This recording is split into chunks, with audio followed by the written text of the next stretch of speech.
Bienvenue dans ce nouvel épisode du Startup Show. Aujourd'hui, je vais partager avec vous 10 applications / sites internet qui vont vous faciliter votre vie en tant qu'entrepreneur.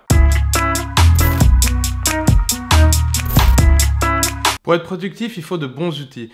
Durant ces 4 dernières années, j'ai eu le temps de tester des dizaines et des dizaines d'applications différentes. Pour vous faciliter la tâche, voici donc ma liste des 10 meilleures applications à utiliser en tant qu'entrepreneur. Numéro 1, Slack. C'est le meilleur moyen de communiquer à l'interne dans votre startup. Je déteste les emails, je trouve que c'est la chose la moins productive du monde, surtout pour la communication à l'interne. Slack, c'est un chat qui vous permet de communiquer avec toute votre équipe. Et vous pouvez créer différents channels, donc ça peut être marketing, vente, etc. L'avantage premier, c'est la possibilité d'intégrer des centaines d'applications à Slack. Vous pouvez centraliser tous vos messages en un seul endroit. Numéro 2, Appirin. Skype, ça marche pas tout le temps, surtout en meeting, ça coupe chaque 2 minutes et c'est insupportable. Appirin, c'est un plugin que vous installez sur Google Chrome et ça va vous permettre en fait de faire des appels vidéo. L'avantage, c'est que c'est super rapide d'utilisation. Le petit inconvénient, c'est que c'est uniquement compatible avec Google Chrome pour l'instant. Numéro 3, Trello. Vous devez organiser vos tâches et les partager avec votre équipe.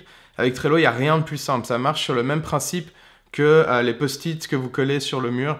Sauf que c'est beaucoup plus écologique et beaucoup plus rapide. Numéro 4, GitHub. GitHub, c'est un site qui permet aux développeurs de partager leur code. Ça permet à vous et à votre équipe de voir le code qui a été pushé. Il y a plein de manières d'utiliser GitHub. Il y a aussi la possibilité de reporter des bugs directement sur GitHub pour que les développeurs puissent le voir. Il y a aussi la possibilité de créer des wikis. Numéro 5, Google. Quand je dis Google, c'est vraiment toute la panoplie de Google. Donc Google Analytics, Google AdWords, Google Drive et bref, tout le reste. La plupart de ces outils sont gratuits. Déjà, c'est une bonne chose. Et en plus de ça, ça peut vraiment vous aider en tant qu'entrepreneur.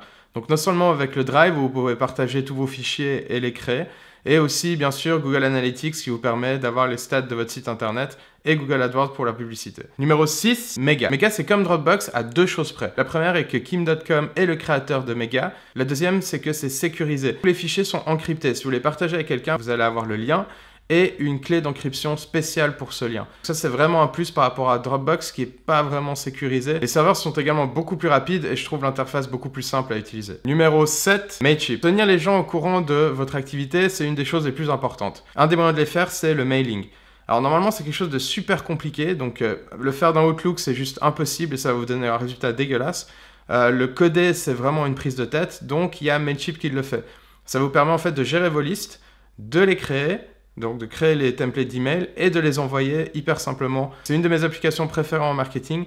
Et en plus de ça, ça résout un des gros problèmes, c'est-à-dire la compatibilité avec tous les services de mailing. Donc le fait que tout le monde puisse avoir le même résultat, c'est-à-dire que quand on l'ouvre, on ait les images qui soient correctement alignées, etc. Numéro 8, WordPress. Vous avez un site internet qui a été codé par un web développeur en HTML, mais vous ne savez pas coder, donc c'est impossible de faire des changements dedans.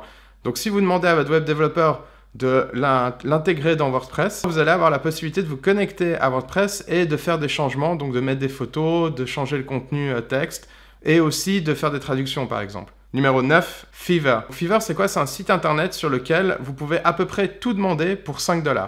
Donc quand je dis tout demander, c'est surtout demander de la création de logos, de la création de bannières. Il y a des gens qui peuvent vous aider pour le SEO, pour du code. Donc c'est vraiment la plateforme pour 5 $, vous pouvez à peu près tout demander. Et ça peut être très pratique en début de sa startup parce qu'on n'a pas forcément beaucoup d'argent pour engager des développeurs ou des designers. Numéro 10, Shutterstock. C'est une database de photos et de vidéos que vous pouvez acheter.